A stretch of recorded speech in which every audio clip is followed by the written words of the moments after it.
বিসমিল্লাহির রহমানির রহিম। পরম করুণাময় ও অসীম দয়ালু আল্লাহর নামে শুরু। ومن أحسن قولا ممن دعا إلى الله وعمل صالحا وقال إنني من المسلمين.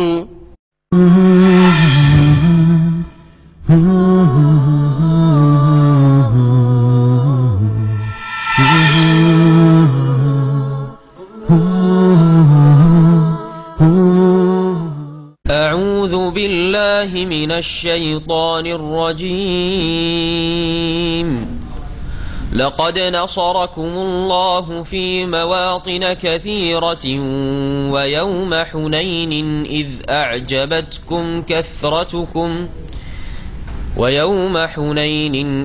أعجبتكم كثرتكم فلم تغن عنكم شيئا وضاقت عليكم الأرض بما رحبت ثم وليتم مدبرين ثم أنزل الله سكينته على رسوله وعلى المؤمنين وأنزل جنودا لم تروها وعذب الذين كفروا وذلك جزاء الكافرين ثم يتوب الله من بعد ذلك على من يشاء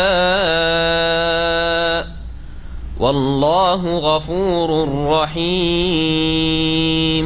السلام عليكم ورحمة الله وبركاته.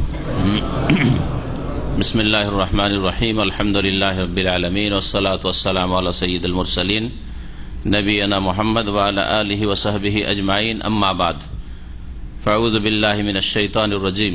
لقد نصركم الله في مواطن كثيرة ويوم حنين إذ أعجبتكم كثرتكم فلم تغن عنكم شيئا وضاقت عليكم الأرض بما رحبت ثم وليتم مدبرين ثم أنزل الله سكينته على رسوله وعلى المؤمنين وأنزل جنودا لم تروها وعذب الذين كفروا وذلك جزاء الكافرين.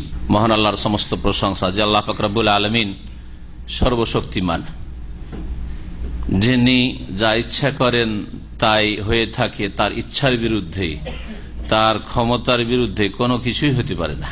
সে আল্লাহ পাকের যাবতীয় প্রশংসা যে আল্লাহ পাক রব্বুল আলামিন নবী মুহাম্মদুর রাসূলুল্লাহ সাল্লাল্লাহু আলাইহি সাল্লামকে, তার সাথী সঙ্গীগণকে আল্লাহ রাস্তায় তারা যে জিহাদ করেছেন সেসব জিহাদে সাহায্য করেছেন, মদদ করেছেন, বিজয় দান করেছেন।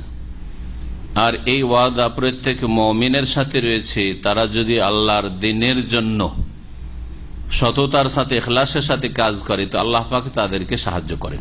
সালাত এবং সালাম নাযিল হয়েছে মুহাম্মদুর রাসূলুল্লাহ সাল্লাল্লাহু আলাইহি সাল্লামের উপর, যিনি এই দিনকে সুন্দরভাবে মানব জাতি পর্যন্ত পৌঁছে দিয়েছেন। আর দিন পৌঁছে দেওয়ার ক্ষেত্রে যখন বাধা সৃষ্টি করেছে কেউ, তখন তিনি বাধা দূরকরণের উদ্দেশ্যে, জুলমের অবসান ঘটানোর উদ্দেশ্যে জিহাদ ফি সাবিলিল্লাহ করেছেন। কাউকে ইসলাম গ্রহণ করানোর জন্য, ইসলামে নিয়ে আসার জন্য কখনো বল প্রয়োগ করেনি রাসূলুল্লাহ সাল্লাল্লাহু আলাইহি ওয়াসাল্লাম, বরং আল্লাহ পাক নিষেধ করেছেন লা ইকরাহা ফিদ্দীন, দ্বীনের ক্ষেত্রে কোনো জবরদস্তি নেই।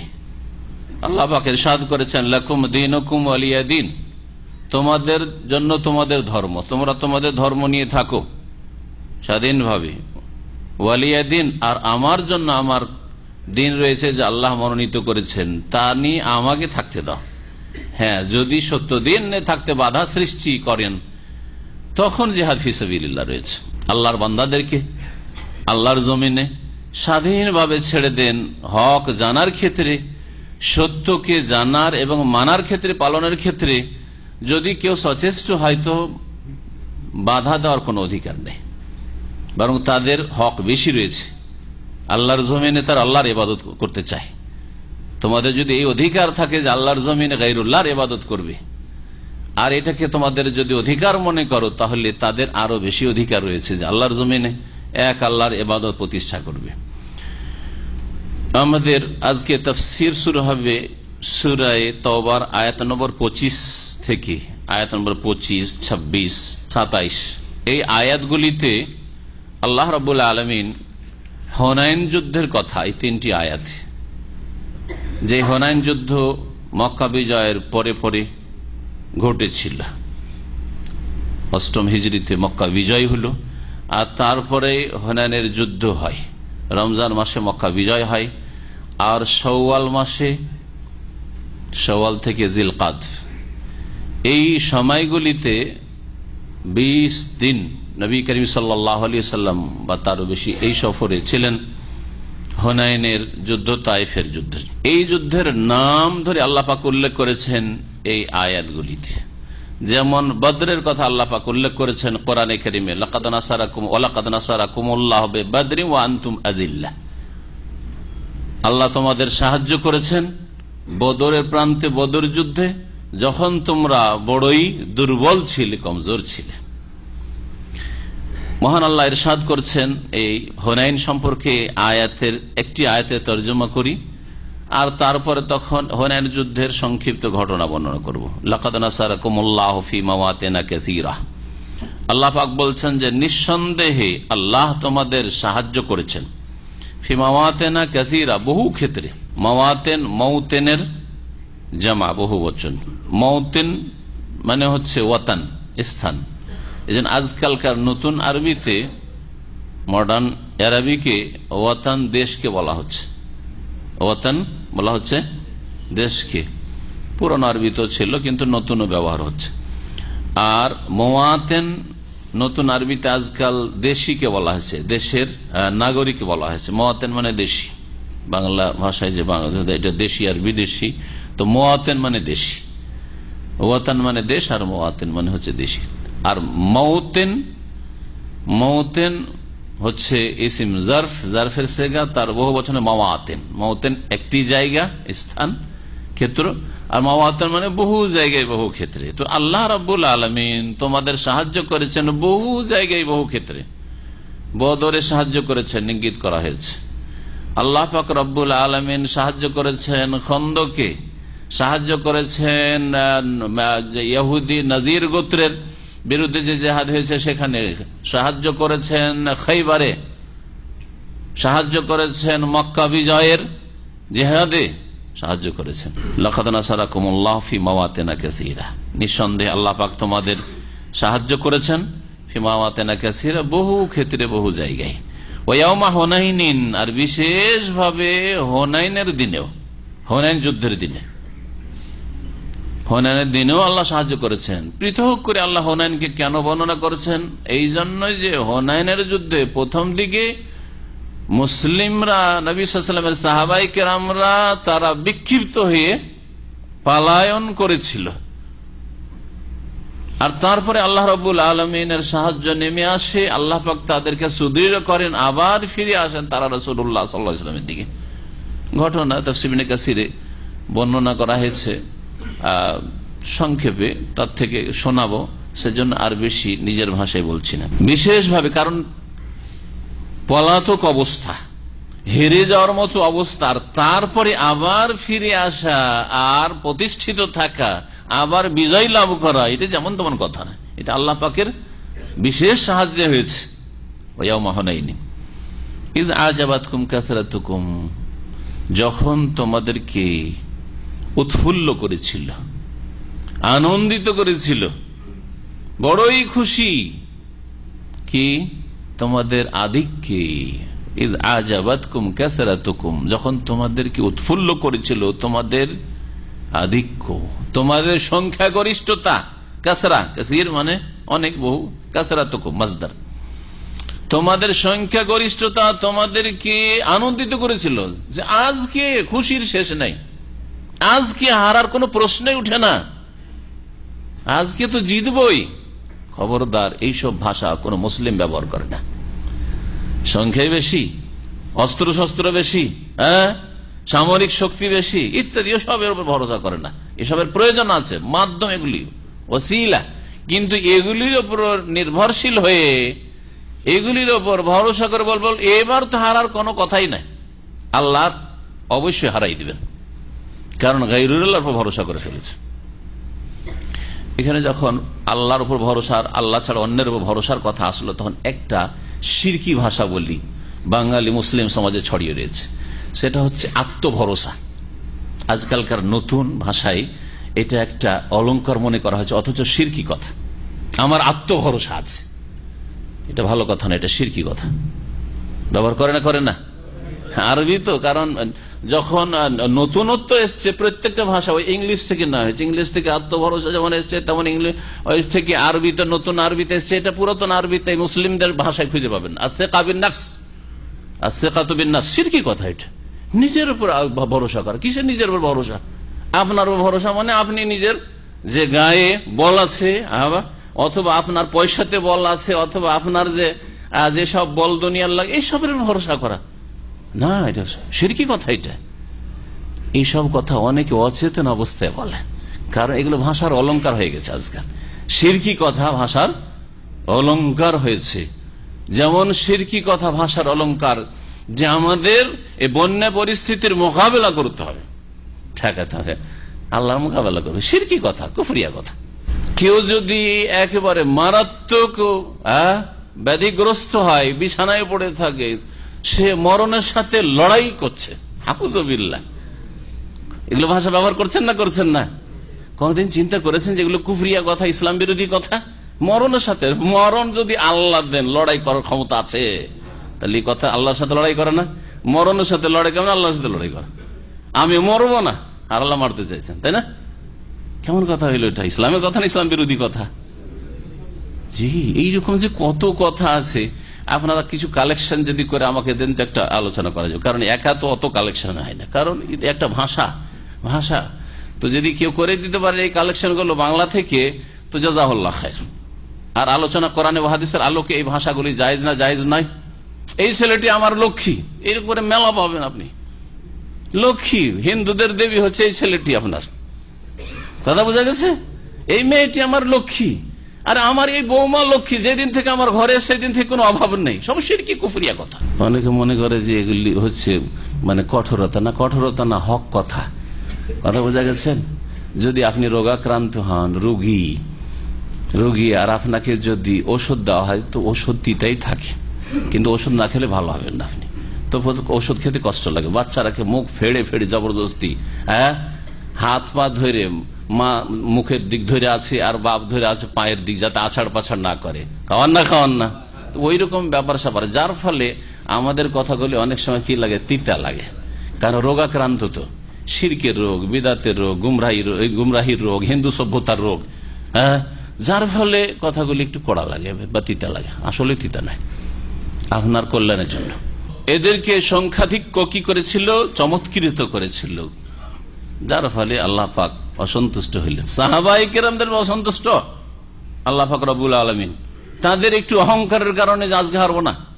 তারা কি বলেছিল যে লান নুগলাবা আল ইয়াউমা আন কিল্লাতিন, এই ভাষাটা বলেছে। আজকে সংখ্যার স্বল্পতার কারণে যে হার হয় সেটা হবে না, সংখ্যা কম থাকার কারণে যে হার হয়ে থাকে, হেরে যায় কোন সেনা দল, ওই হারটা আজকে হবে না।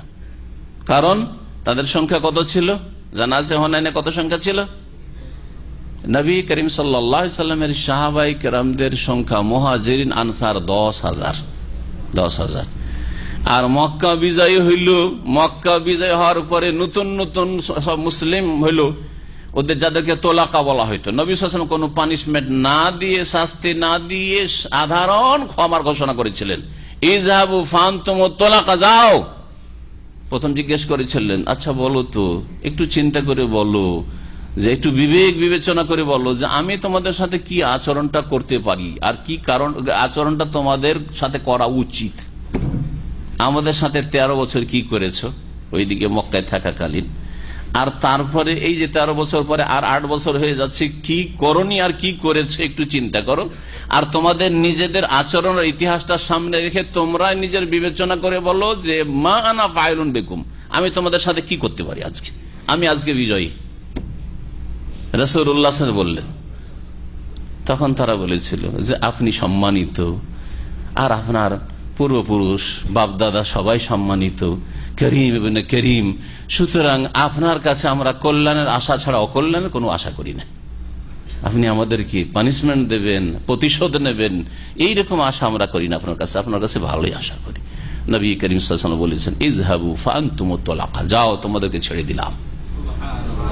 লা তাসরিবা আলাইকুমুল ইয়াওম, আজকে কোন তিরস্কার পর্যন্ত নেই যে এই করেছো সেই করেছো, এই অন্যায় করেছো এই অন্যায় করেছো, কিচ্ছু বলবো না। যাও, ইয়াগফিরুল্লাহু লাক, আল্লাহ তোমাদের ক্ষমা করবে।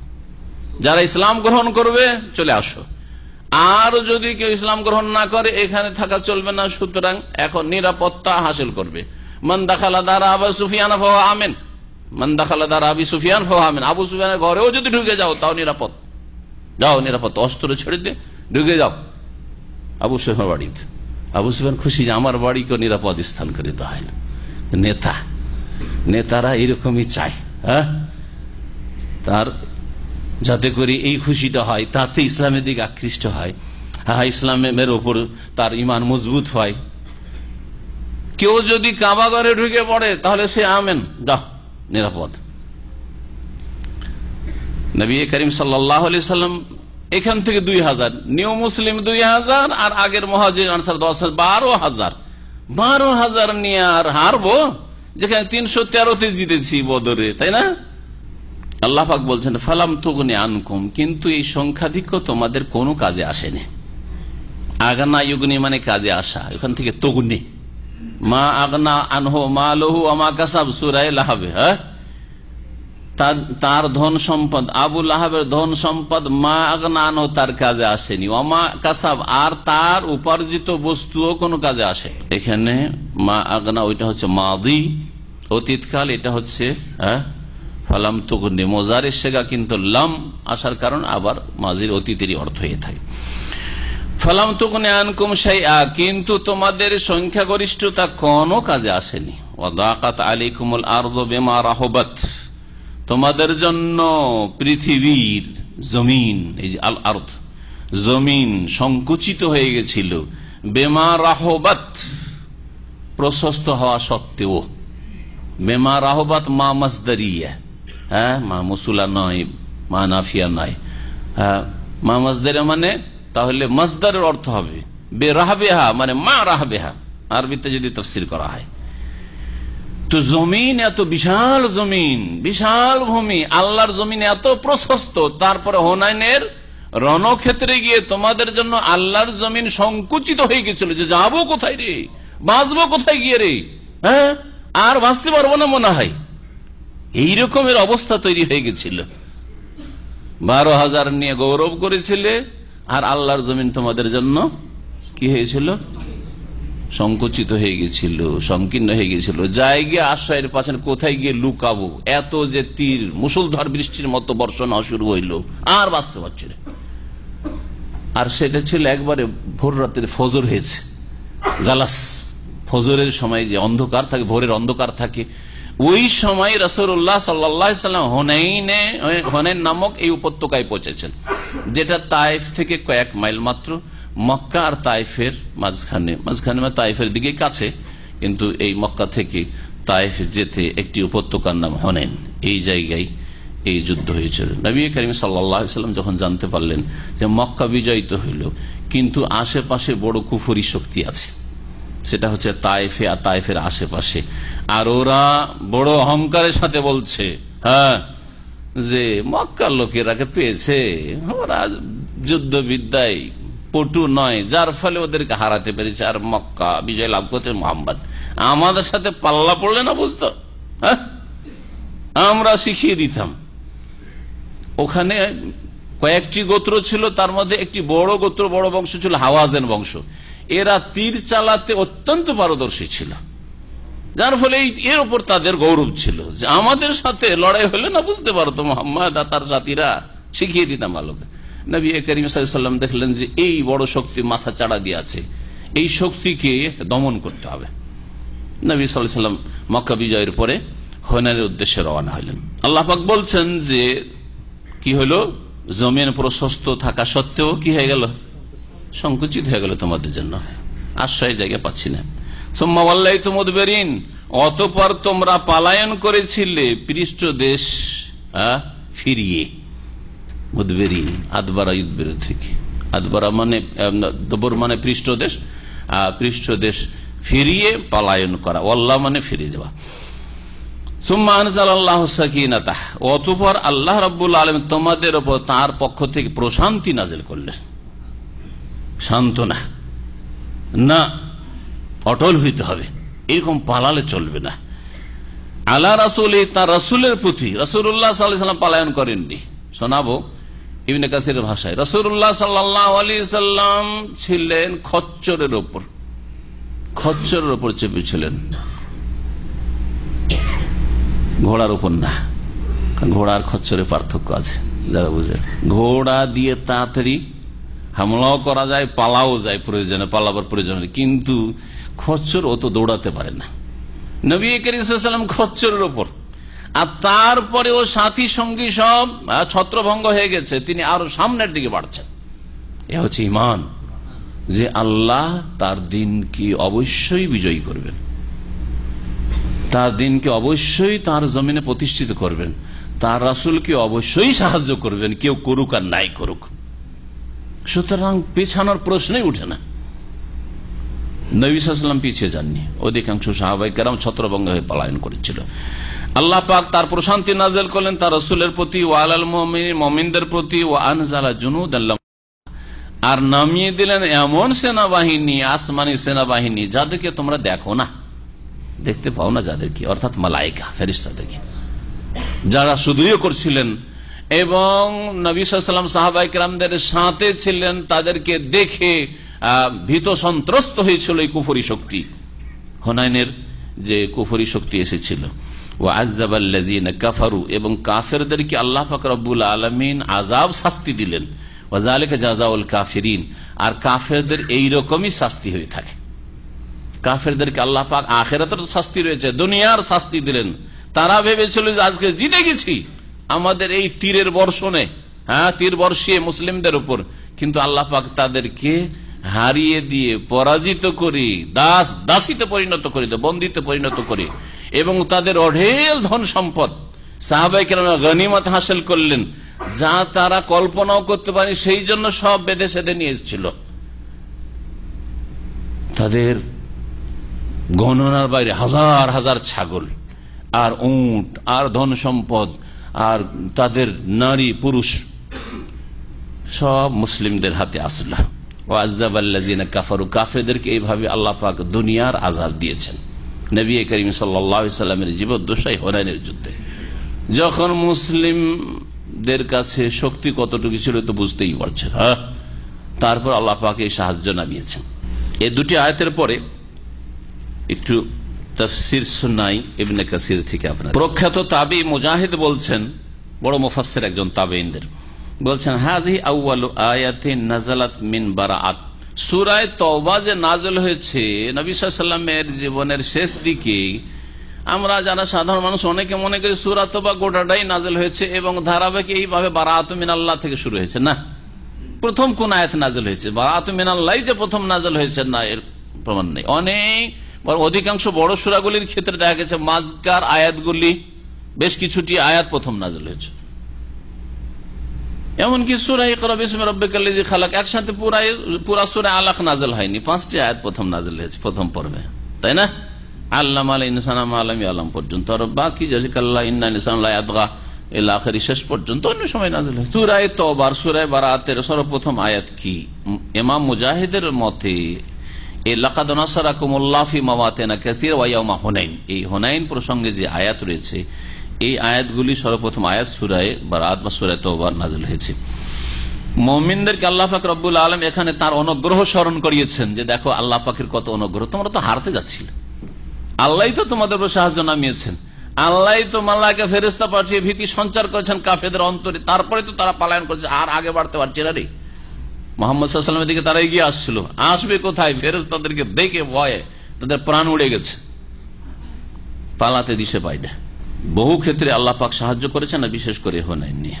আর এটা আল্লাহর তরফ থেকে আল্লাহর সাহায্য, কারো সংখ্যার দ্বারা হতে পারে না, আর কারো যে আপনার সামরিক যে সব ক্ষমতা রয়েছে, অস্ত্র রয়েছে, এসবের বলেও হইতে পারে। এই সাহায্য আল্লাহ পাক রব্বুল রাসূলুল্লাহ সাল্লাল্লাহু আলাইহি ওয়াসাল্লাম সাহাবায়ে কেরামদের উপর নাযিল করেছেন। হুনাইনের যুদ্ধ, এই হুনাইনের যুদ্ধ শাওয়াল মাসে হয়ে থাকে, 8ম হিজরি, মক্কা বিজয়ের পরে, মক্কা বিজয় রমজান মাসে, তারপরে শাওয়াল মাসে বলছেন ইবনে কাসির।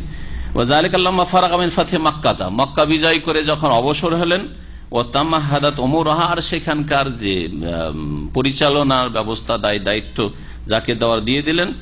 আর তারপরে রাসূলুল্লাহ সাল্লাল্লাহু আলাইহি সাল্লামের কাছে সংবাদ পৌঁছল যে আন্না হাওয়াযান জামাউ লাহু লিয়াকাতিলু, এই হাওয়াযান গোত্রের লোকেরা প্রস্তুতি নিচ্ছে নবী সাল্লাল্লাহু আলাইহি ওয়াসাল্লাম সাহাবায়ে কেরাম মুসলিমদের বিরুদ্ধে লড়াইয়ের জন্য, ধমক দিচ্ছে এবং প্রস্তুতি নিচ্ছে যে আমাদেরকে এখন হামলা করতে যেতে হবে মদিনায়, হ্যাঁ, মুসলিমদের উপর, না হলে আমাদের এখানে এই তায়েফে টিকা যাবে না। আর তাদের আমির, তাদের শাসক ছিল মালিক বিন আউফ আন-নাসরি। আর এই হাওয়াযান গোত্রের সাথে আর একটি বড় গোত্র ছিল তায়েফের, সেই গোত্রের নাম হচ্ছে সাকিফ। সাকিফ গোত্র বড় দুর্দান্ত গোত্র। এই সাকিফ গোত্রের লোকেরা নবী করিম সাল্লাল্লাহু আলাইহি সাল্লাম কে রক্তিত করেছে পাথর মেরে, হ্যাঁ, বাচ্চাদেরকে পেছনে লাগিয়ে দিয়েছে, মারো পাগল পাগল। হ্যাঁ, এই সাকিফ গোত্রের লোক সম্পর্কে নবী করিম সাল্লাল্লাহু আলাইহি ওয়াসাল্লামের ভবিষ্যৎবাণী রয়েছে, ইয়াকুনু ফি সাকিফিন কাযযাবুন ওয়া মুবিরুন। আর ভবিষ্যৎবাণীর বাস্তবায়ন হয়েছে। নবী করিম সাল্লাল্লাহু আলাইহি ওয়াসাল্লাম তার জীবদ্দশায় বলছেন যে সাকিব বংশে একজন মহামিথ্যাবাদী হবে, কাযযাব হবে, ও মুবিরুন, আর একজন হবে বড়ই ধ্বংসাত্মক ব্যক্তি হবে, ধ্বংসকারী, জালেম হবে। মুহাদ্দিসিন কেরামরা বলছেন এই দুইজনের একজন হচ্ছে নবুয়াত দাবিকারী মুখতার বিন আবি ওবাইদ সাকাফি, যে নিজেকে নবী বলে দাবি করেছে রাসূলুল্লাহ সাল্লাল্লাহু আলাইহি ওয়াসাল্লামের পরেই খবিস। 2 নম্বর হচ্ছে হাজ্জাজ বিন ইউসুফ সাকাফি, জালেম, বাসরার গভর্নর। জি, এই গভর্নর, ইরাকের যে গভর্নর জালেম হাজ্জাজ বিন ইউসুফ, যার হাতে লাখ লাখ মুসলিম সাহাবায়ে কেরাম পর্যন্ত, তার মধ্যে অনেকে, আর তাবেইন, অসংখ্য তাবেইন শহীদ হয়েছে। ধরে ধরে খুন করেছে, তাড়া করে খুন করা না, এক হচ্ছে যে রণক্ষেত্রে খুন করা, ধরে ধরে নিয়ে এসে বন্দি করে করে লাখের বেশি খুন করেছে, 1,20,000 বলা হয়েছে রিওয়ায়াতে। হাজ্জাজ বিন ইউসুফের এই যে অন্ধকার জীবনী, জুলম অত্যাচারের জীবনী, এই জীবনী আমার কাছে নোট করা আছে, মাঝে মাঝে ভাবি যে আপনাদেরকে শোনাবো, হ্যাঁ, ভালো হবে। কারণ মানুষ হককে জানে ভালো মানুষের মাধ্যমে আর মন্দের মাধ্যমে, মন্দ জানার মন্দ থেকে বেঁচে থাকবে, আর ভালোকে জেনে ভালোর অনুসরণ করবে। এই জালেম, সুবহানাল্লাহ, এই জালেম সাকিব বংশের ছিল। এরা হুনাইনের যুদ্ধে এরাই মুখ্য ভূমিকা পালন করেছে, সাকিফ আর হাওয়াযান গোত্র, আর তাদের সাথে ছোট ছোট আরো বিভিন্ন আশেপাশের গোত্ররা ছিল, যে গোত্রগুলির নাম ইবনে কাসির রাহমাতুল্লাহ আলাইহি উল্লেখ করেছেন, আমাদের উল্লেখ করার কোনো প্রয়োজন নেই। নবী করিম সাল্লাল্লাহু আলাইহি ওয়াসাল্লামের সাহাবায়ে-কেরামদের সংখ্যা সম্পর্কে আমি বলেছি কত, 12,000 বলছেন ইবনে কাসির রাহমাতুল্লাহ আলাইহি, ওয়া হুয়া 10,000 মিনাল মুহাজিরিন ওয়াল আনসার, 10,000 মুহাজির আনসারদের সংখ্যা। ওয়া কাবাইলুল আরব ওয়া মাহু আল্লাযিনা আসলামু মিন আহলি মক্কা ওয়া হুম তুলাকা ফি 2000, যাদেরকে তোলাকা বলা হয়তো ছেড়ে দেওয়া হয়েছিল, যাও তোমাদেরকে মাফ করে দিলাম, মক্কা ইসলাম গ্রহণ করেছিল তারা, চলো তোমরা যাবে, চলো যেতে পারো তোমরা। কেউ ভালোভাবে মজবুত মুসলিম হয়েছে সেই জন্য গিয়েছে, কেউ বলছে যদি জিততে পারি, কারণ সংখ্যা তো অনেক দেখছি, তো জিততে পারি তো গানিমতে ভাগ পাবো, কেন বাড়িতে বসে থাকবো, গিয়েছে। আর এদের কারণে প্রথমখানে এই যে 2,000 তোলাকা, এদের তো ইমান মজবুত হয়নি। এরা যখন থেকে যে তীরের বর্ষণ, আরে যে বাঁচার জন্য ইসলাম কবুল করলাম, এখন যদি আবার মরতে হয়, পালা পালা। আর যদি কিছু লোক পালাতে শুরু করে তো ভালো ভালো মানুষের মনোবল ভেঙে যায় বা দুর্বল হয়ে যায়। ভালো ভালো মানুষের, ইমানদার মানুষের হইল কি রে বাবা, কি হবে, ভয় পেয়ে যাবে, তাই না? এইরকম টাইপের ফাসার আবহেমের আদু ফালতাকা বিওয়াদিন বাইনা মক্কা ওয়া তাইফ, এমন একটা উপত্যকায় মুখোমুখি হলেন রাসূলুল্লাহ সাল্লাল্লাহু আলাইহি ওয়াসাল্লাম সাহাবায়ে কেরাম দুশমনদের সাথে, মক্কা আর তাইফের মাঝখানে, ইউকালু লাহু হুনাইন, যে জায়গাটিকে হুনাইন বলা হইতো। ফাকানাত ফিহিল ওয়াকআতু ফি আউয়ালিন নাহার ফি গালাসিস সুবহি, এই যুদ্ধ শুরু হয়েছিল ভোরের যে অন্ধকার হয়ে থাকে ফজর নামাজের সুন্নতি তরিকায়, হ্যাঁ, আরব দেশে পড়া হয় আর আহলে হাদিস মসজিদগুলিতে ভারত বাংলাদেশে পড়া হয়। ওই সময়টা সুন্নতি তরিকায় সাহাবায়ে কেরাম নামাজ পড়তে নেবে। মহিলারা নামাজ পড়ে মসজিদে নববী থেকে পুরুষদের পেছনে নামাজ পড়ে বেরোতেন। ফায়ানসারিফুন নিসাউ, হ্যাঁ, মুতালাফিআতিন বিমুরুতিহিন্না মা ইউরাফনা মিনাল গালাস। সাহাবীরা বলছেন যে আমরা ফজরের নামাজ কোন সময় পড়তাম জানো? মহিলারা নামাজ শেষ করার পরে আগে বেরিয়ে যেত, পুরুষরা বসে থাকতো, যতক্ষণ মহিলারা না বেরিয়ে চলে যাবে তোমরা বেরোয় না। এটা হচ্ছে নবী করিম সাল্লাল্লাহু আলাইহি ওয়াসাল্লামের নির্দেশ। এটা হচ্ছে নামাজের ক্ষেত্রেও আদব, এটা হচ্ছে ইসলামিক কোন মাহফিলের ক্ষেত্রে আদব। যেমন ইসলামিক সেন্টারে মহিলা সেকশন মহিলারা থাকে, একটু থামেন, ওরা বেরিয়ে যাক, ওর ভিতরে চলে যাক অথবা বেরিয়ে যাক, আর তারপরে তখন আপনারা বেরোন। আর যদি দেখা যায় যে না, ওরা জানেন যে আগে থেকে জানা আছে যে ওরা সাধারণত এখানে বিলম্ব করে, দেরি করে, পরে বেরোইতে, তাড়াতাড়ি আপনারা বেরিয়ে যান। আবার বেরিয়ে ওই গ্যালারিতে দাঁড়িয়ে থাকা, হ্যাঁ, কি উদ্দেশ্য? ইন্নামাল আমালু বিন্নিয়াত। অথবা গাফিলতির সাথে আপনি কিছু বুঝেন না, উদ্দেশ্যহীন খামখাতে দাঁড়িয়ে আছেন, গল্প করছেন। কেন গল্প করছেন? চলে যান এখান থেকে, আলোচনা শেষ হয়ে চলে যান। বলছেন সাহাবায়ে কেরামরা যে মহিলার ফায়ানসারিফুন নিসাউ মুতালাফিআতিন বিমুরুতিহিন্না, তাদের বড় বড় লম্বা লম্বা চাদরে জড়িয়ে পেঁচিয়ে একবারে পর্দার সাথে চেহারা খোলা থাকতো, কারণ ভোরের অন্ধকার তো হয়ে আছে। মা ইউরাফনা মিনাল গালাস, ভোরের অন্ধকারের কারণে, গালাস বলা হয় ভোরের অন্ধকার, ভোরের অন্ধকারের কারণে ওই মহিলাদেরকে চেনা যেত না। অথচ দিনের আলোতে দেখলে চেনা যেত যেটা অমুকের মেয়ে বা অমুকের স্ত্রী। কারণ পর্দার হুকুম নাযিল হওয়ার আগে পর্দা ফরজ 6ষ্ঠ হিজরিতে হয়েছে, 6ষ্ঠ হিজরি পর্যন্ত পর্দার হুকুমই নাযিল, তাহলে সবাই সবার স্ত্রীদেরকে চেনে। হ্যাঁ, নবী করিম সাল্লাল্লাহু আলাইহি ওয়াসাল্লামের প্রথম মদিনার 5 বছর সবাই সবার মুহাজির আনসার স্ত্রীদের, আনসার মুহাজির স্ত্রীদের জায়েজ ছিল, কারণ চেহারা ঢাকতে হবে এরকম হুকুমই নাযিল হয় নাই, যেটা সাধারণত মহিলারা ঢাকে। অতটুকু ঢাকতো, মাথা শরীর এতটুকু ঢাকতো, কিন্তু হাত পা চেহারা ঢাকতে হবে, বিশেষ করে চেহারাতে আকর্ষণ রয়েছে, এটা ছিল না। একে অপরে বিবিকে চিনত, বন্ধুদেরকে চিনত। মা ইউরাফান মিনাল গালাস, কিন্তু তাদেরকে অন্ধকারের কারণে চেনা যেত না। তাহলে বোঝা গেল যে রাতের অন্ধকারে মহিলারা চেহারা খুলে চলাফেরা করতে পারে, অন্ধকারে। আবার রাতের শহরে বিদ্যুৎ আছে, লাইট আছে, তাতে নাই, তাতে চাইতে বেশি, হ্যাঁ, তাতে লাইটিং যখন হচ্ছে তাতে আরো আকর্ষণ পয়দা হচ্ছে, তাই না? মিনাল গালাস, অন্ধকার যদি থাকে চেনা যেত, অন্ধকারের কারণে চেনা যেত। এই কথা বলা হয় যে তাদের চেহারা ঢাকা ছিল সেজন্য চেনা যেত না। তাহলে বোঝা গেল কি, যে রাতে মহিলারা অন্ধকারে ফজর নামাজ পড়তে যেতেন, তখন চেহারা খুলে যেতেন, অন্ধকারে যাচ্ছেন, অন্ধকারে আসছেন। এই হচ্ছে সুন্নতি ফজরের নামাজ। ভারত বাংলাদেশ পাকিস্তানে হানাফি মসজিদগুলির নামাজ আপনারাই বিচার করেন, এই হাদিস মোতাবেক হয়? আমার মহল্লাতে, আমি যে গ্রামের বাড়ি যেটি ছিল, সেখানে হানাফিরা বাস করে, আহলে হাদিস বাস করে। আহলে হাদিস মসজিদে নামাজ পড়ে আমার খালাতো ভাই, ওরা আবার হানাফি বংশের ছিল, তো ওদের সাথে দেখা সাক্ষাতে ফজর পড়ে যাচ্ছে, ফজর পড়ে দোয়া তাসবিহ করে তারপরে যাচ্ছে, দেখছি ওদের এখন আজান টাজান হয়েছে, কেউ উযু করছে, এখন জামাত শুরু হবে, একটু পরে জামাত শুরু হবে, অথচ 10 মিনিট আমাকে আরো হাঁটতে 15 মিনিট লেগেছে। তারপরে এই গ্রামের মাথা থেকে ওই গ্রামের মাথা, এই হলো অবস্থা। সূর্য ওঠার একটু আগে মাকরুহ, অপছন্দনীয় টাইমে নামাজ পড়া সুন্নাতের খেলাফ। অন্ধকারে, ভোরের অন্ধকারে ভাবতে পারেনি যে এরা কাফেররা এত প্রস্তুত হয়ে আছে, আর তীর নিয়ে একবার উপত্যকায় রেডি আছে, কারণ ওদের এলাকা, ওরা জানে, চেনে এইসব এলাকা। আর নতুন কেউ বাইরে থেকে যাচ্ছে, এরা মদিনার লোক যাচ্ছে অথবা মক্কার লোক যাচ্ছে, তো অচেনা এলাকায় অতর্কিত হঠাৎ করে হামলা হইলে কি অবস্থা হইতে পারে।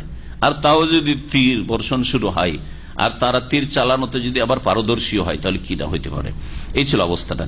এই অন্ধকারে, ভোরের অন্ধকার, ইনহাদারু ফিল ওয়াদি ওয়াকাদ কামেনাত ফিহি হাওয়াজিন, হাওয়াজিনের লোকেরা সেখানে ওঁত পেতে বসেছিল যে এই উপত্যকায় ঢুকলে একবারে তীরের বর্ষণ শুরু করে দেবো, ওঁত পেতে বসেছিল। ফালাম্মা তাওয়াজাহু, মুখোমুখি হইতে, লাম ইয়াশউরিল মুসলিমুনা ইল্লা বিহিম কাদ সাওয়ারুহুম, বুঝতেই পারেন, টেরি পায়নি মুসলিমরা যে এইরকম আমাদের আক্রমণ হয়ে যাবে, আর হঠাৎ করে আক্রমণ।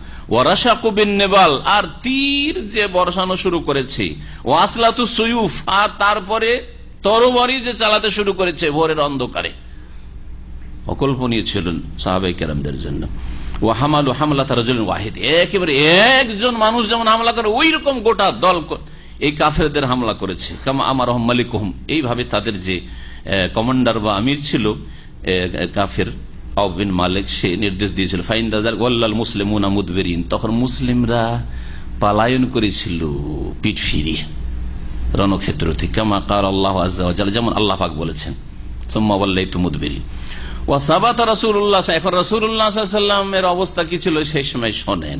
বলছে রাসূলুল্লাহ সাল্লাল্লাহু আলাইহি ওয়াসাল্লাম কিন্তু অটল, ওয়া হুয়া রাকিবুন ইয়াওমাইযিন বাগলাতাহু শাহবা, তার যে খচ্চর, শাহবা খচ্চর, কেউ কেউ দুলদুল নাম বলেছেন, শাহবাও নাম হতে পারে, এই খচ্চরের উপর রাসূলুল্লাহ সাল্লাল্লাহু আলাইহি ওয়াসাল্লাম সেই সময় চেপেছিলেন।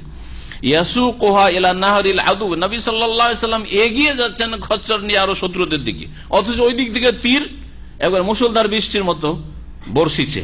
ওয়াল আব্বাসু আম্মুহু আখিযুন বিরিকাবিহাল আইমান, নবী করিম সাল্লাল্লাহু আলাইহি ওয়াসাল্লামের খচ্চরের এক লাগাম তার চাচা আব্বাস রাদিয়াল্লাহু তাআলা ধরে আছেন, যাতে করে নবী সাল্লাল্লাহু আলাইহি ওয়াসাল্লামকে থামা যায়। এবং খচ্চর তো বুঝে না নবীকে নিয়ে যে দুশমনদের ভিতরে গিয়ে ঢুকে যাবে, থামা যায় যে না এখন আগে বাড়া যাবে না।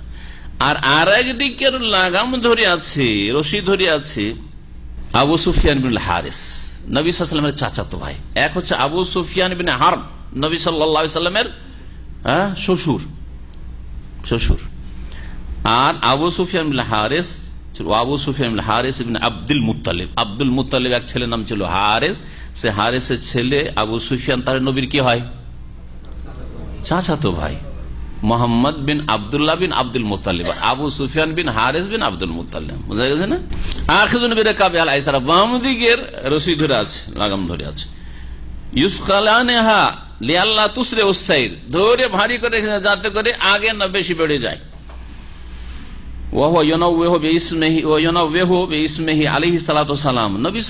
যখন এইরকম দুশ্মনদের হামলা হয় তখন নিজেকে গোপন করার চেষ্টা করে মানুষ, ঠিক কিনা?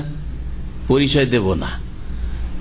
যদি দেখেন যে আমার উপর হামলা হতে যাচ্ছে আর আপনি অমুক, বলছেন না না না না, এটা না চেষ্টা করবেন, কিন্তু না, নবী কারীম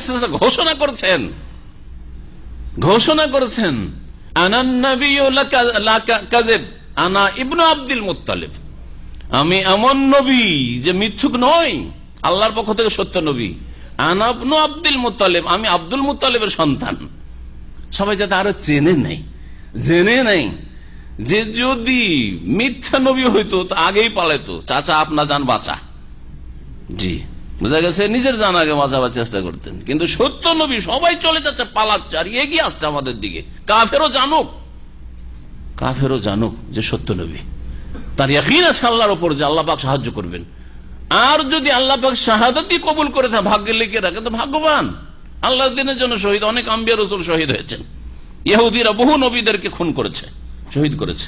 নবী করিম সাল্লাল্লাহু আলাইহি ওয়াসাল্লাম নিজের নাম নিয়ে বলছেন ওয়ায়াদুল মুসলিমিনা ইলা রাজআতি, আর মুসলিমদেরকে ডাকছেন, এইদিকে বলছেন যে ইলাইয়া ইবাদাল্লাহ, আমার দিকে আসো, আমার দিকে আসো, আমার দিকে ফিরে আসো। ইলাইয়া আনা রাসূলুল্লাহ, আমি আল্লাহ রসুল, তোমার রসুলকে ছেড়ে কোথায় যাচ্ছ? যাতে আরো চেনক যে এই রসুল। আজকাল বড় বড় সেনাপতি কমান্ডার পরিচয় দেবে, কমান্ডোজ পরিচয় দেবে যে আমি অমুক, কখনো পরিচয় দেবে না। নিজেকে ঠিক রাখো, আগে নিজেকে বাঁচাও। ওয়াকুলু ফি তিলকাল হাল, আর সেই সময় বলছিলেন একটা বাক্যতে এটা ছিল ইলাইয়া ইবাদাল্লাহ, মানে তাআলাউ ইলাইয়া, আমার দিকে আসো আল্লাহর বান্দার। আল্লাহর বান্দার কোথায় পালাচ্ছ তোমরা? কোথায় পালাচ্ছ তোমরা? ইলাইয়া আনা রাসূল, আমার দিকে ফিরে আসো, আমি রাসূলুল্লাহ, আমি আছি, তোমরা পালাচ্ছ কোথায়? না দেখে পালাইতে শুরু করেছে, যে কার কি হচ্ছে না হচ্ছে দেখাতে ওই সময় দেখার সময় থাকে না। মানুষের উপরে যখন ভয় চেপে যায়, মানুষের উপরে যখন ভয় চেপে যায় তখন হাতে অস্ত্র থাকলে থরথর করে পড়ে যায়, ও জানে না যে হাতে পড়ে গেল, হয় না? জি হ্যাঁ। তারপরে বলছে নবী কারীম সাল্লাল্লাহু আলাইহি ওয়াসাল্লাম আনান নাবিয়্যু লা কাযিব, আমি এমন নবী যেই নবী কোন মিথ্যাবাদী নয়। আনা ইবনু আব্দুল মুত্তালিব, আমি আব্দুল মুত্তালিবের সন্তান। আব্দুল মুত্তালিবের সন্তান কেন বলতেন রাসূলুল্লাহ সাল্লাল্লাহু আলাইহি ওয়াসাল্লাম? তার বাপের নাম আব্দুল মুত্তালিব, কি তার বাবার নাম কি? বাবার নাম আব্দুল্লাহ, কিন্তু অনেক হাদিসে রয়েছে আনা ইবনু আব্দুল মুত্তালিব, আমি আব্দুল মুত্তালিবের সন্তান। কেন বলতেন? এই জন্য যে আব্দুল্লাহ, যে রাসূলুল্লাহ সাল্লাল্লাহু আলাইহি ওয়াসাল্লামের বাবা, অল্প বয়সেই মারা যায়, যৌবনকালে মারা যায়, সে আরবদের মধ্যে পরিচিতি লাভ করেনি, চেনে না। কিন্তু আব্দুল মুত্তালিবকে গোটা আরব জগতে সব কাবিলায় চিনত, যে মক্কায় একজন বড় ব্যক্তিত্ব আছেন, রাইস, বড় সর্দার, বড় নেতা, তার নাম আব্দুল মুত্তালিব, সবাই চিনত। কিন্তু আব্দুল মুত্তালিবের ছেলে চিনত না, হয় না? আপনার দাদার নাম বলে গোটা এলাকার লোক চিনবে হয়তো, হ্যাঁ, আপনার বাপের নাম কেউ জানে না, অমুকের নাতি এটা রে, চেনে না চেনে না, হ্যাঁ ওইভাবে চেনে অনেকে, এরকম ওই রকম ব্যাপারটা ছিল আসলে। ওয়াসাবাতা মাহু মিন আসহাবি করিবুন মিন মিয়াহ। আচ্ছা, সংখ্যা কত ছিল মুসলিমদের হুনাইনে? 12,000 লোকের মধ্যে রাসূলুল্লাহ সাল্লাল্লাহু আলাইহি ওয়াসাল্লামের সাথে মাত্র 100 জনের কাছাকাছি লোক ছিল অটল, সবাই বলে কি অবস্থাটা হয়েছিল। তারপরে কি জিতা যায়? উনি ভাবতে পারেন যে 100টা লোক আছে, সবাই পালিয়ে গেছে 12,000 মধ্যে, তারপরে কি জিতা যায় আল্লাহর খাস মদদ না হইলে? এটাকে আজকালকার ভাষাতে অসম্ভব বলতে হয়, মানে ইমানবিহীন ভাষা যেটা, হ্যাঁ, আল্লাহর উপর তাওয়াক্কুল আস্থাবিহীন যে ভাষাটা, যেটা যে দুনিয়ার যুদ্ধে যে সব ওই ঘটে থাকে সাধারণত সেই ক্ষেত্রে। অমিনহুম মান কালা সামানুন, আর কেউ কেউ বলেছেন 100 জন না, 80 জন মাত্র ছিলেন। ফামিনহুম, তাদের মধ্যে একজন আবু বকর, ওমর, আব্বাস, আলী, ফাযল বিন আব্বাস, আবু সুফিয়ান বিন হারিস, আইমান বিন আইমান, ওসামা বিন যায়েদ ওয়া গায়রুহুম রাদিয়াল্লাহু আনহুম। এই কয়েকজনের নাম, 8 জনের তার বেশি, এই নামগুলি গনিয়েছেন ইমাম ইবনে কাসির রাহমাতুল্লাহ আলাইহি। সুম্মা আমারা সাল্লাল্লাহু আলাইহি ওয়াসাল্লাম আম্মাহুল আব্বাস, এই তো নবী সাল্লাল্লাহু আলাইহি ওয়াসাল্লাম ডাক দিচ্ছিলেন আব্বাসকে, বললেন যে দেখো আব্বাস, তোমার আওয়াজ আমার চেয়ে বেশি উচ্চা, উচ্চ স্বরে তুমি চিৎকার করে ডাকো, মুসলিমরা ছত্রভঙ্গ হয়ে গেছে, তাদের কানে আওয়াজ পৌঁছে দাও যে আমরা আছি, ওরা যাতে ভাবে যে না রাসূলুল্লাহ এখন আসল ক্ষেত্রে আছেন, দুশমনদের সামনে লড়াই চলছে, ফিরে আসো, চিৎকার করে তুমি বলো। ওয়াকানা জাহিরাস সাউত, বড়ই তার উঁচা আওয়াজ ছিল। বললেন তাকে আইয়ুনাদিয়া বি আলা সাউতি, উচ্চ স্বরে তুমি ডাকো, ইয়া আসহাবাস শাজারা, হে গাছের তলার লোকেরা। গাছের তলার লোক বলতে কি বুঝাইলেন? হ্যাঁ, লাকাদ রাদিয়াল্লাহু আনিল মুমিনিনা ইয ইউবাইউনাকা তাহতাশ শাজারা, যে সূরা হুজরাতে হুদাইবিয়ার সন্ধি সম্পর্কে যে আয়াত রয়েছে, আল্লাহ ওই সব লোকদের উপর রাজি সন্তুষ্ট হয়ে গেছেন। হ্যাঁ, লাকাদ রাদিয়াল্লাহু আনিল মুমিনিন, ওই সব মুমিনদের উপর সন্তুষ্ট হয়ে গেছেন, আল্লাহ রাজি হয়ে গেছেন। ইয ইউবাইউনাকা তাহতাশ শাজারা, হে নবী, যখন তারা শপথ করেছিল তোমার সাথে, তাহতাশ শাজারা, গাছের নিচে। কি গাছ ছিল? আমরা একটা গাছকে বাবলা গাছ বলি, বুঝেন, বাবুল গাছ বা বাবলা গাছ, উর্দুতে বাবুল গাছ বলে, আমরা আমাদের ভাষায় বাবলা গাছ বলি। জানা আছে কারো? এই কাটা কাটা থাকে একটু। এই শাজারা তো বায়াতুর রিজওয়ান, যেখানে বায়াতে রিজওয়ান হয়েছিল, সেই গাছের নিচে আল্লাহ তোমাদের রাজি হয়েছেন, আর আজকে নারাজ করতে কোথায় পালিয়েছো? তুমি তো আল্লাহ রাজি হয়ে আছেন, তো তোমরা পালাবার তো প্রশ্নে উঠে না, তোমরা তো জান্নাতে আল্লাহ সার্টিফিকেট দিয়েছেন তোমাদেরকে। আল্লাহ রাজি হয়েছেন মানে কি? আল্লাহ জানেন না যে হুনাইনে আবার এরা পালাবে? হ্যাঁ জানেন, তার মানে তোমরা আল্লাহর পক্ষ থেকে অলরেডি সার্টিফিকেট পেয়ে আছো, এর বিপরীত হওয়া অসম্ভব তোমাদের দ্বারা। কোথায় তোমরা, কোথায় তোমরা? ফিরে আসো তোমরা।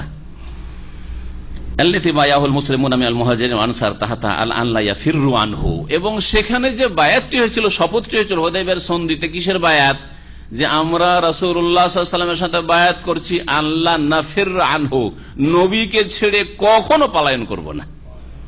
ওই বায়াতের কথা স্মরণ করিয়ে দেওয়ার জন্য আব্বাস বলতেন, ইয়া আসহাবাস শাজারা, হে গাছের তলার লোকেরা যারা সেখানে বায়াত করেছিল, শপথ করেছিল, ওয়াদা করেছিল, কোথায় তোমাদের ওয়াদা? আর কোথায় আল্লাহ পাক তোমাদের রাজি হয়েছেন? পালাচ্ছ কোথায়? ফিরে আসো তোমরা। ফাজালা ইউনাদি বিহিম ইয়া আসহাবাস সামুরা। সামুরা বলা হয় বাবলার গাছকে, এই সামরা এখন নামটা চলে আসে। শাজারা ওখানে আম, যে কোনো গাছকে বলা হয় সামরা। ওয়ায়াকুলু তারাতান, কখনো কখনো বলতে, ইয়া আসহাবাস সূরাতিল বাকারা, হে সূরা বাকারা ওয়ালারা। সূরা বাকারা, যারা সূরা বাকারা মুখস্থ রেখেছো, যাদের সামনে সূরা বাকারা নাযিল হয়েছে, সূরা বাকারাতে অনেক বিধিবিধান ইসলামের রয়েছে, হুকুম হাকাম এত বেশি সূরা বাকারাতে রয়েছে। কোথায় তোমরা সূরা বাকারা মুখস্থ করেছো, তার অর্থ বুঝেছো, তার তাফসীর বুঝেছো, তোমাদের সামনে নাযিল হয়েছে। ফাজালু ইয়াকুলুন, যখন কানে আওয়াজ পৌঁছেছে, আর পালাবে কি? লব্বাইক লব্বাইক বলে একবারে ছুটেছে আবার তারা। লব্বাইক ইয়া লব্বাইক ওয়া নাতাফান্নাস, লোকেরা ফিরতে শুরু করলো। ফাতারাজাউ ইলা রাসূলিল্লাহ সাল্লাল্লাহু আলাইহি ওয়াসাল্লাম, রাসূলুল্লাহ সবাই এখন ফিরে আসলো। হাত্তা ইন্না রাজুলা মিনহু ইযা লাম ইউতাইহু বাইরুহু আলা রুজুই লাবিসা দিরআহু সুম্মা নাদহার ইনহাদার আনহু আরসালাহু ওয়া রাজা বিনাফসি ইলা রাসূলিল্লাহ সাল্লাল্লাহু আলাইহি ওয়াসাল্লাম। এমন কি যখন খুব পালাতে শুরু করেছে, অনেকে উটের পিঠে ছিল, উট যখন পালাতে শুরু করে ওকে আবার ঘুরিয়ে ফিরিয়ে নিয়ে আসা উল্টো দিকে, এটা জটিল ব্যাপার। দেখছে উটকে আর পারছে না, এমন পালাতে শুরু করেছে উট আর কথাই মানছে না, উটকে থামতে পারছে না। যা তুই যাবি, যা যেদিকে যাবি যা। উট ছেড়ে দিয়ে উট থেকে নেমে নিজের বর্মটা পরে আর অস্ত্রটা নিয়ে ছুটেছে রাসূলুল্লাহ, যা যা উট যাক, কিন্তু নবীর কাছে যেতে হবে সাল্লাল্লাহু আলাইহি ওয়াসাল্লাম রাদিয়াল্লাহু আনহুম আজমাইন। রাসূলুল্লাহ সাল্লাল্লাহু আলাইহি ওয়াসাল্লাম তারা ফিরে আসতে লাগলো, যে যেমন ভাবে পারে। ফালাম্মা রাজাত শিরজামাতু মিনহুম ইনদা রাসূলিল্লাহ সাল্লাল্লাহু আমারাহুম আলাইহিস সালাতু ওয়াসালাম আই ইয়াসদুকুল হামালাতা। এক দল যখন দেখছেন রাসূলুল্লাহ ফিরে চলে এসেছে আলহামদুলিল্লাহ, তখন বললেন যে দেখো এখন তোমরা জোরদার একটা হামলা চালাও এদের উপর, জোরদার একটা হামলা এদের উপর করো, আক্রমণ করো কাফেরদের উপর। ওয়া আখাযা কুবদাতাম মিন তুরাবিন, নবী সাল্লাল্লাহু আলাইহি ওয়াসাল্লাম এক মুষ্টি মাটি ধুলো নিলেন হাতে। এটা জিহাদের ময়দানে অধিকাংশ সময় নবী করিম সাল্লাল্লাহু আলাইহি ওয়াসাল্লাম করেছেন, এই হুনাইনেও তিনি করেছেন। বাদামা দা রব্বাহু ওয়াস্তানসারাহু, আল্লাহর কাছে দোয়া, আল্লাহ তুমি সাহায্য করো, আল্লাহ তুমি সাহায্য করো। আল্লাহুম্মা আনজিজ লি মা ওয়া'আদতানি, আল্লাহ তুমি যে ওয়াদা করেছো সাহায্যের, এই ওয়াদা তুমি আজকে পুরা করো। আনজিজ লি মা ওয়া'আদতানি, এই দোয়া করে রাসূলুল্লাহ সাল্লাল্লাহু আলাইহি ওয়াসাল্লাম সাহায্য কামনা করলেন। বলছেন আল্লাহুম্মা আনজিজ লি মা ওয়া'আদতানি, যে ওয়াদা তুমি করেছো আল্লাহ তোমার দিনের যদি সাহায্য করি তো তুমি আমাদের সাহায্য করবে। ইন তানসুরুল্লাহ ইয়ানসুরকুম, তোমরা আল্লাহর সাহায্য করো আল্লাহ তোমাদের সাহায্য করবে। সুম্মা রামাল কওম বিহা, ওই যে এক মুষ্টি হাতে ধুলো ছিল কাফেরদের দিকে ছুড়ে দিলেন রাসূলুল্লাহ, এক মুষ্টি মাটি, আর কাফেরদের সংখ্যা ছিল 4000, তাদের দিকে ছুড়ে দিলেন 4000। চিন্তা করতে পারেন এটা কি দুনিয়ার কোন শক্তি দিয়ে 4000 প্রত্যেকের চোখে চোখে পৌঁছে দেওয়া সম্ভব? হ্যাঁ, যে এক মুষ্টি মাটি দিয়ে সবার চোখে চোখে পৌঁছে দেবো, কোন সম্ভব? তাহলে এই শক্তি ছিল গায়বী আল্লাহ পাকের শক্তি, আল্লাহ প্রদত্ত শক্তি, আল্লাহ রাব্বুল আলামিন, আল্লাহ মানে আল্লাহ করেছেন। এই জন্য আসছে আমাদের এই তাফসীরগুলো, আমা রামাইতা ইয রামাইতা ওয়ালাকিন্নাল্লাহ রামা। অন্য জিহাদে নবী করিম সাল্লাল্লাহু আলাইহি ওয়াসাল্লাম যখন নিক্ষেপ করলেন ধুলি, আল্লাহ বলছেন আমা রামাইতা ইয রামাইতা, তুমি ধুলোগুলো ছিটিয়েছিলে, তুমি আসলে ছিটিয়ে ওদের চোখে পৌঁছার ক্ষমতা রাখো না। ওয়ালাকিন্নাল্লাহ রামা, তবে আল্লাহ তাদের চোখে পৌঁছে দিয়েছেন, নিক্ষেপ করিয়েছেন। না হলে এক জায়গায় একটু খালি একটু সামান্য একটু জায়গায় পড়ে থেকে যেত এক মুষ্টি ধুলো, ধুলো আর কত দূর যাবে? নবী সাল্লাল্লাহু আলাইহি ওয়াসাল্লাম যখন কাফেরদের দিকে এক মুষ্টি ধুলো ছুড়লেন, ফামা বাকিয়া ইনসানুন মিনহুম ইল্লা আসাবাহু মিনহা ফি আইনিহি ওয়া ফামিহি, ওই এক মুষ্টি ধুলাতে যত কাফের ছিল সবার চোখে এবং মুখে ঢুকে পড়ল। মুখে যদি ধুলো ঢুকে যায় তাহলে কথাও বলতে পারছে, এক অস্থিরতা, এক অশান্তি। আর চোখে ঢুকে গেলে চোখেও দেখতে পাচ্ছে না, কথাও বলতে পারছে না ঠিকভাবে।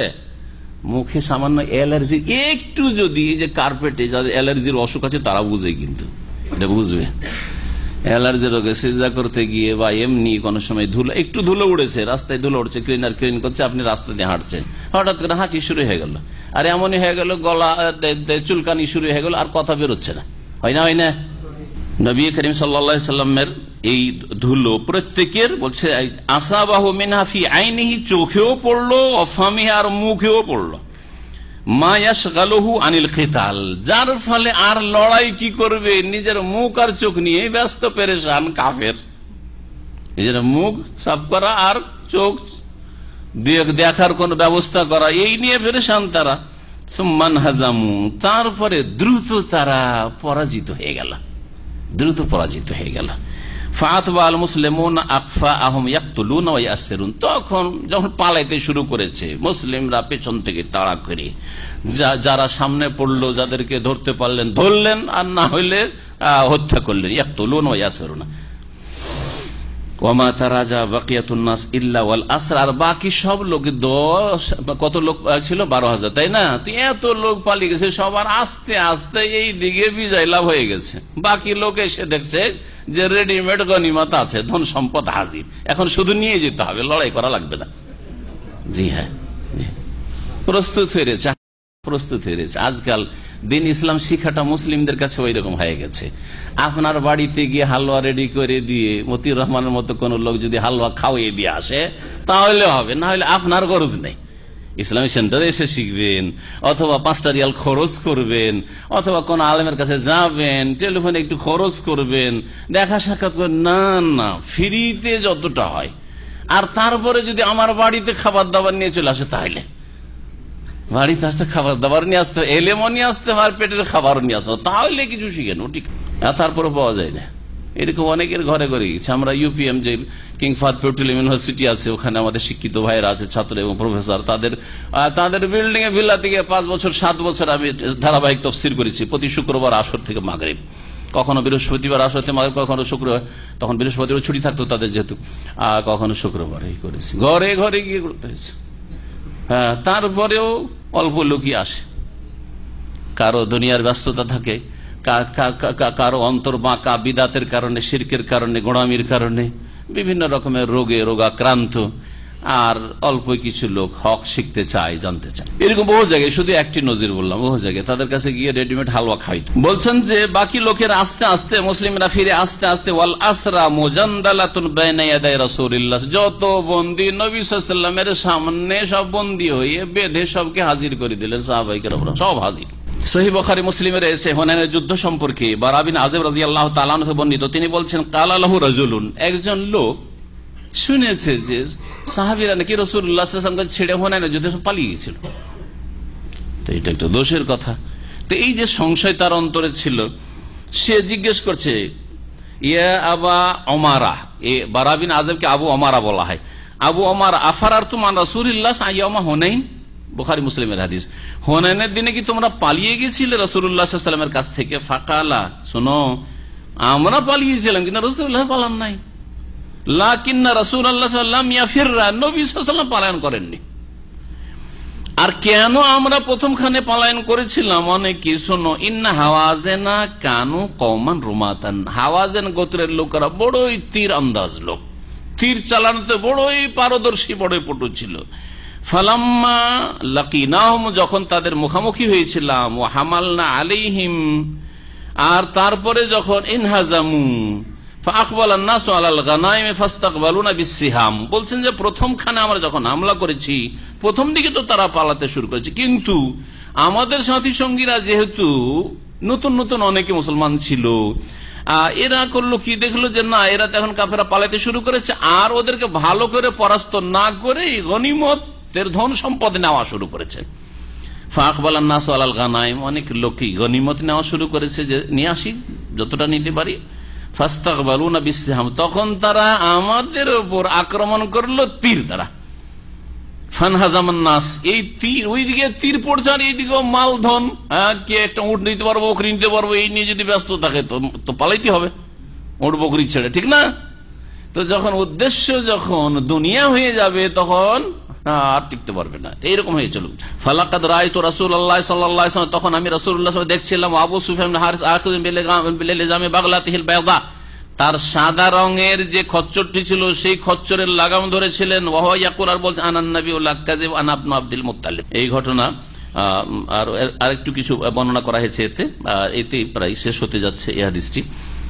তো নবী করিম সাল্লাল্লাহু আলাইহি সাল্লামের সাহাবায়ে প্রথমখানে একটু হারার মতো অবস্থা হয়েছিল, পরে তারা জিতেছিলেন। এদের সংখ্যা সম্পর্কে শুধু বলি, যখন নবী করিম সাল্লাল্লাহু আলাইহি সাল্লামের কাছে এরা বন্দী হয়ে আসলো, এদের ধন সম্পদ গুলি ছাগল, অনেক ছাগল আর উট, আরো ধন সম্পদ, আর সেগুলি সব গনিমত হলো। সেই সময় ইসলাম গ্রহণ করলো এই হাওয়াজেন গোত্রের, সাকিব গোত্রের অনেক ইসলাম গ্রহণ করলো। এখন উপায় নেই, কারো ছেলে মেয়ে বন্দী হয়েছে, কারো স্ত্রী বন্দী হয়েছে, কারো বোনেরা বন্দী হয়েছে, কারো বাড়ির ছেলেরা বন্দী হয়েছে, কারো বাপ বন্দী হয়েছে, মা বন্দী হয়েছে। তা ইসলাম গ্রহণ করে নবী সাল্লাল্লাহু আলাইহি ওয়াসাল্লামের কাছে ক্ষমা চায়, দেখি যদি কোন রকম উদ্ধার করা যায় কিছু। ইসলাম গ্রহণ করলো। আর অনেকে দেখলো যে আর উপায় নেই রে, যে আমরা ভাবছিলাম যে মুসলিমদের সামনে দাঁড়িয়ে আমরা ওদেরকে হারিয়ে দেবো, তার আর আশা করা যায় না। তো ইসলাম কবুল করলেই, প্রথম দিকে ইসলাম গ্রহণ করায় অনেকের মধ্যে যদি দুনিয়ার কিছুটা অংশ থাকে, পরে তাদের অন্তর ঈমানের উপর শক্তিশালী হয়েছে, এতে কোনো সন্দেহ নেই। তবে সবাই যে ওই রকম ছিল তা ছিল না, কিছু থাকতে পারে। যাই হোক, এরা তওবা করে আসলো যে আমরা এখন কালেমা পড়ে মুসলিম হবো, যারা বন্দী হয়নি। আর আসার পরে দরখাস্ত করলো যে আমরা তো মুসলমান হয়ে গেছি, সুতরাং আমাদের বাপ, আত্মীয় স্বজন, ছেলে মেয়ে ইত্যাদি শিশু, নারী শিশু, এরা যে বন্দী হয়েছে, দাস দাসী হয়েছে, এদেরকে ফিরিয়ে দেওয়া হোক। আর আমাদের ধন সম্পদ, এত টাকা পয়সার ধন সম্পদ, ছাগল আর উট, এগুলো যেগুলো ফিরিয়ে দেওয়া হোক। নবী করিম সাল্লাল্লাহু আলাইহি সাল্লাম বললেন যে দেখো, 2 এর 1, দুটোই পাবে না। নবী করিম সাল্লাল্লাহু আলাইহি সাল্লাম ওই সময় যে রানা নামক একটি জায়গায় গানিমাতের ধন সম্পদ ভাগ করছিলেন সাহাবায়ে কেরামদের মাঝে। যে রানা, মনে রাখবেন যে রানা জায়গাটি, জানেন যে রানা সম্পর্কে? কারণ যে রানা থেকে উমরার একটি বিদাত করা হয় আজকাল। আর বিশেষ করে ইন্দোনেশিয়ান লোকদের সবচেয়ে উত্তম উমরা হচ্ছে যে রানার উমরা। যেমন ইন্ডিয়া, বাংলাদেশ, পাকিস্তানের বিদাতি ভাইদের সস্তা উমরা হচ্ছে 100 পরে 25-50 উমরা, ডেলি 5টা করে উমরা হাজিরা এসে করে। ওইটা হচ্ছে মসজিদে তানিম, মসজিদ আয়েশা থেকে, যেটা মসজিদ আয়েশা বা মসজিদ তানিম, এখান থেকে করে। আর তারপরেও আরো মজার কথা বলি, এটা এমনিতেই করে না। এক বিদাতি বই পড়লাম, উর্দুতে লিখেছে কোন পাকিস্তানি অথবা ইন্ডিয়ান বিদাতি, যে सबसे अफजल उम्रा, बेहतरीन उम्रा जेराना का उम्रा है। अगर तनीम से उम्रा ना करके अब जेराना जाए तो बहुत फजीलत है। বুঝছেন না? তানিমের উমরা না করে এই যে দুরিয়ালে যে উমরা হয়ে যায় মক্কার মধ্যেই তো মসজিদে তানিম, ওখানে না গিয়ে জেরানে একটু চলে যান, যেটা তায়েফের কাছাকাছি, মক্কার তায়েফের মাঝখানে জেরা নামক একটা এলাকা, ওখান থেকে উমরা করেন তো বেশি সওয়াব রয়েছে। একটা হাদিস, একটা দলিল, একটা আয়াত না হাদিস যে রানার উমরার বড় ফজিলত আছে, চাই থাকলো ওদেরকে যারা এইসব বিদাতি উমরা করতে বলে। একটি হাদিস যে মা আয়েশার মাসিক হওয়ার কারণে শুধু মসজিদে তানিম থেকে উমরা করেছিলেন বাইরের লোক, আর কোন বাইরের লোক এইরকম ঘন ঘন উমরা করেছে, একটি হাদিস। মা আয়েশা নবীর বিবি উমরা করতে যাচ্ছেন, কেন স্বামী সাথে হলো না, চলো তুমি যখন উমরা করছো আমি কেন বসে থাকবো? নবী কি অনাগ্রহী ছিলেন নেকির কাজে? তোমার সাথে আমি একটা সেরে নিই, অতিরিক্ত হয়ে যাবে। আরে তিনি তো করলেন না, হয় ব্যস্ত থাকবেন। বলছেন যে আয়েশাকে তো একা পাঠানো যাবে না, তো আব্দুর রহমান তুমি তোমার বোনকে নিয়ে যাও, ইযহাব বিউখতিকা ফাআমিরহা মিনাত তানঈম, যাও ওকে তানঈম থেকে উমরা করাও। এই কথা কেন বললেন না? তানঈম থেকে যখন উমরা করিয়ে নিয়ে আসবে তাকে, তার মনের প্রশান্তির জন্য, কারণ মনে তার তৃপ্তি ছিল না।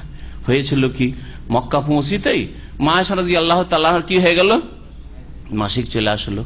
আর হজের দিন 8 তারিখ চলে আসলো, পাক হতে পারলেন না, সুতরাং সেপারেট উমরা করে হজে তামাত্তু করতে পারলেন না।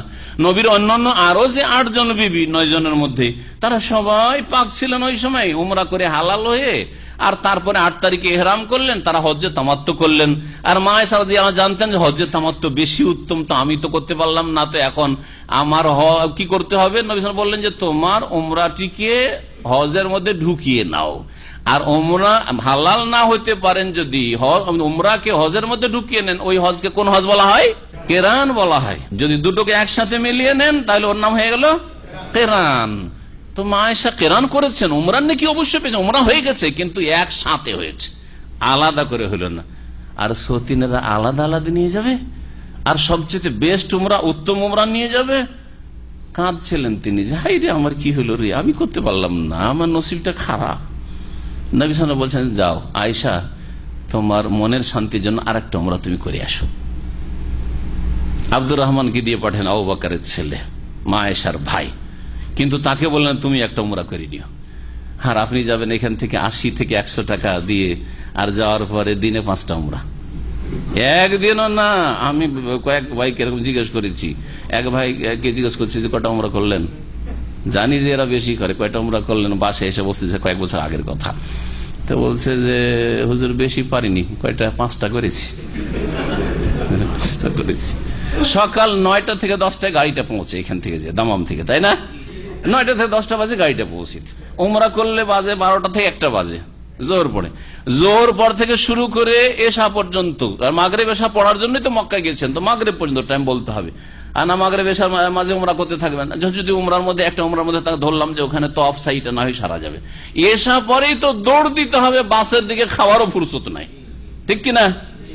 আর এই কয়েক ঘন্টার মধ্যে 5টা উমরা, তো ইয়ে তো কেরামতি। এ তো কেরামতি, বড় কেরামতি, বিদাতের কেরামতি, বুঝলেন না, বিদাতের কেরামতি। নবী করিম সাল্লাল্লাহু 8 দিন যেতে 8 দিন আসতে 16 দিন, আর ওমরা করে 16 দিনে ফিরছেন একটা ওমরা করে, সবগুলি সফরে। হয়েছিল কি, এখন আসল ঘটনা আছে। যে রানাতে নবী করিম সাল্লাল্লাহু আলাইহি ওয়াসাল্লাম গনিমতের মালধন যখন বন্টন করলেন, আর রাতে যথেষ্ট সময় আছে, এখন আর কোনো কাজকর্ম নেই, তো এই সময়টাকে কাজে লাগায়। তো চলো গিয়ে মক্কা যাই রাতারাতি, আর ফজর হইতে হইতে একটা উমরা হয়ে যাবে, ফজর হইতে হইতে একটা উমরা হয়ে যাবে। ঠিক ওই রকমই যেমন আপনি তাইফ গেছেন কোন কাজের জন্য, আপনার কোম্পানি ডিউটিতে, আর কাজ সারা হয়ে গেছে, কাজ সারা হওয়ার পরে চিন্তা করেন আমি সারা রাতটা বসে থাকবো, যাই রাতারাতি একটা উমরা করে চলে আসি, সকালবেলা গাড়ি ধরে নেবো। ঠিক ওই রকমই নবী করিম এই উমরা করেছেন। যে রানা থেকে ইহরাম করলেন, আগে থেকে উমরার যদি নিয়ত থাকতো তাহলে মিকাতে আসা আবশ্যক। আগে থেকে কোন উদ্দেশ্য ছিল না, জিহাদ সেরেছি, গনিমতের ধন সম্পদ তাকসিম করে দিলাম, বিতরণ করে দিলাম, এখন এখান থেকে সময়টা এমনিতে পার না করে চলো একটা রাতে উমরা করিনি। এই ছিল উমরাতুল জিরানা। নবী সাল্লাল্লাহু আলাইহি ওয়াসাল্লামের জীবনে 4টা উমরা করেছেন, 4টা উমরা করেছেন। একটা উমরা হচ্ছে হুদাইবিয়ার বছর উমরা, যদিও উমরা করতে মক্কা পৌঁছতে পারেননি, ওখানেই হুদাইবিয়া নামক স্থানেই সন্ধির ভিত্তিতে সেই পশুগুলি কোরবানি জবাই করে দিতে হয়েছে, আর নিয়ে যেতে পারেননি। কিন্তু উমরার যেহেতু নেকি পেয়েছেন, সেই জন্য ওইটা একটা উমরা গণ্য। ভালো করে শুনে রাখেন, একটা উমরা গণ্য। দ্বিতীয় উমরা হচ্ছে আগামী বছর কাফের রাস্তা দেবে, এই যে চুক্তি হয়েছিল, এই বছর যেতে দেবো না, কারণ জিদ পুরা করতে হবে। মক্কার কাফেরদের কথা ছিল কি, আরে ওই তো 3 দিনের জন্য, এবছরও তো ছাড়তে পারে, কিন্তু না আমরা তো হেরে যাব, কি লোকে কি বলবে যে মোহাম্মদকে ছেড়ে দিলাম, আসতে দিলাম না, এবার আসতে দিব না, আমাদের জিদ পুরা করতে হবে। শয়তান যাদেরকে ধরে ওই রকমই হয়।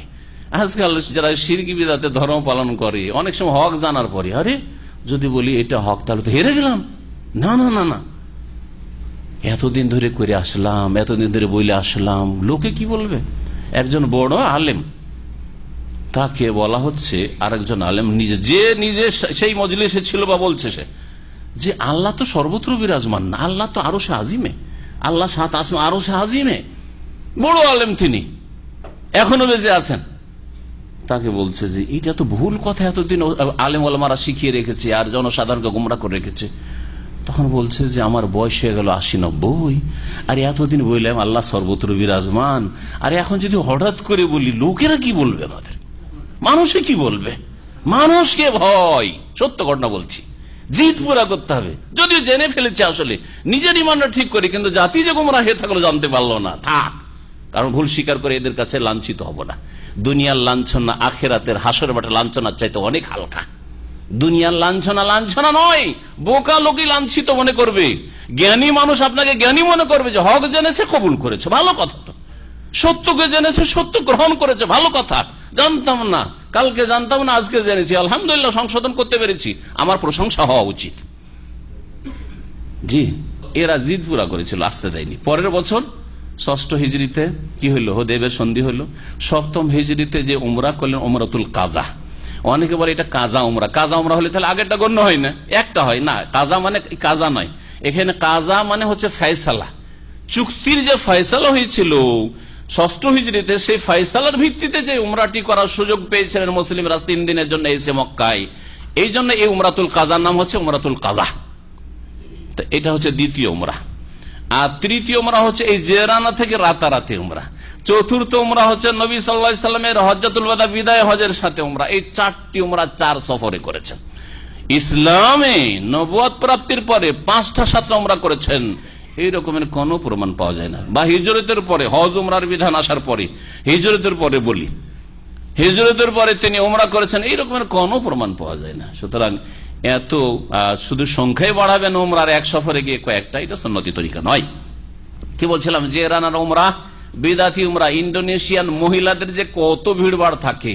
যে রানাতে একটা স্পেশাল ইসলামিক সেন্টার কায়েম হয়, যে হজের মৌসুমের ইসলামিক সেন্টার, হ্যাঁ, দাওয়াতের জন্য, হাজিদের উমরাকারীদের শিক্ষা দেওয়ার জন্য, ওখানে হজের সময় স্পেশাল একটা ওখানে ব্রাঞ্চ কায়েম হয়, শুধু এদের বিদাত থেকে সতর্ক করার জন্য।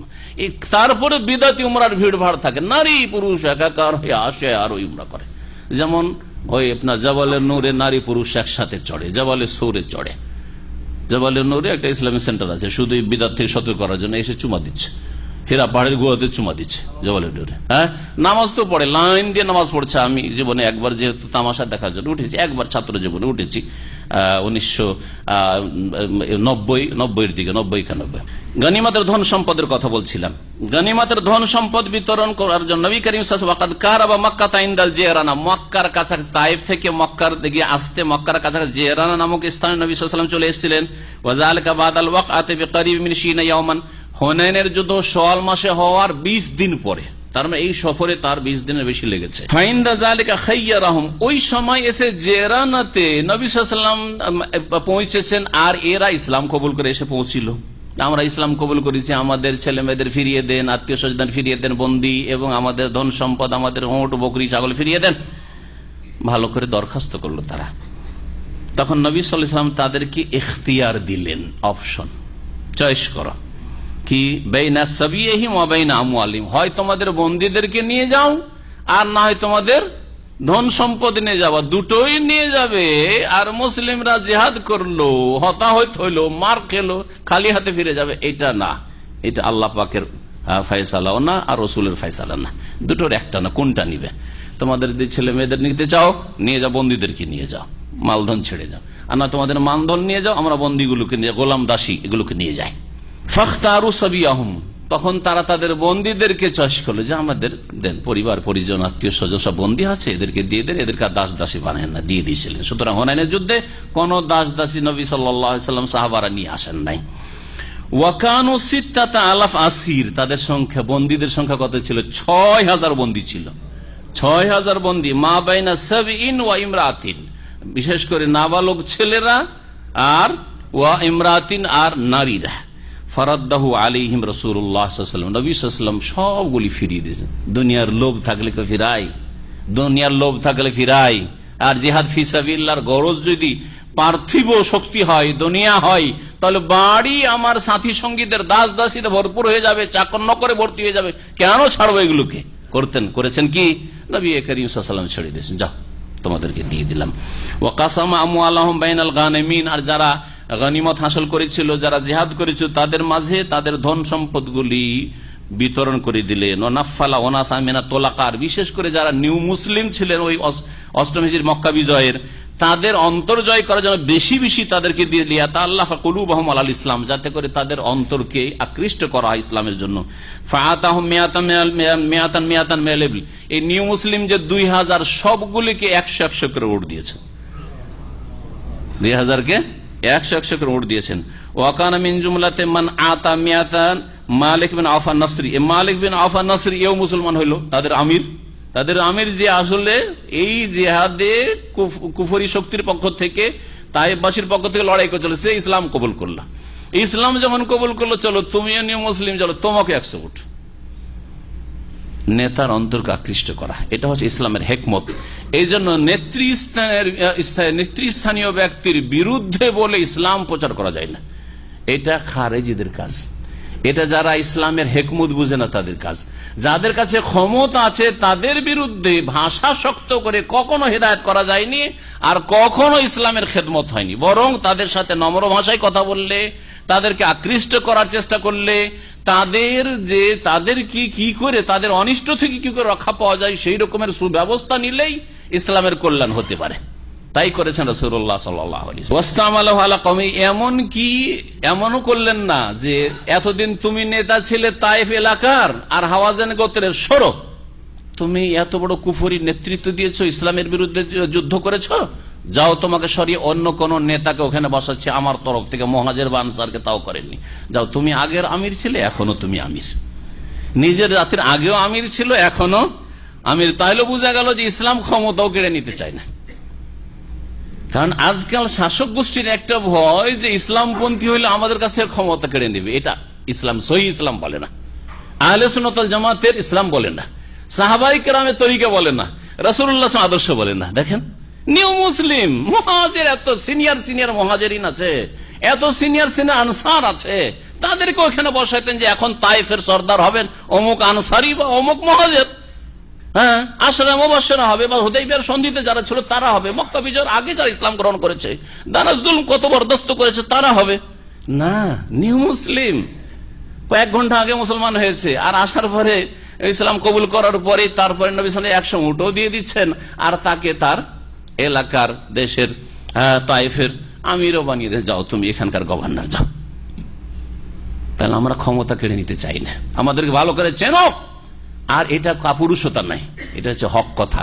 এরপরেও যদি কারো অন্তর বাঁকা থাকে তাহলে রসুলের আদর্শ মানতে রাজি না, রসুলের আদর্শ মানতে। কারণ অনেকে বলে যে এরা সরকারের চামচা, এরা সরকারের দালাল, এরা ইহুদি নাসারার দালাল। নবীর কথা বলছে আর সরকারের দালাল হয়ে গেলাম, নবীর কথা বলছে আর ইহুদি নাসারার দালাল হয়ে গেলাম। তো নবীর কথা বললে যদি সরকারের কেউ দালাল হয় বা জালেমদের দালাল হয় আপনাদের ভাষায়, অথবা ইহুদি নাসারার দালাল হয়, তাহলে ওইতে অসুবিধা নেই, এটা ভালো কথা, কোনো খারাপ কথা না।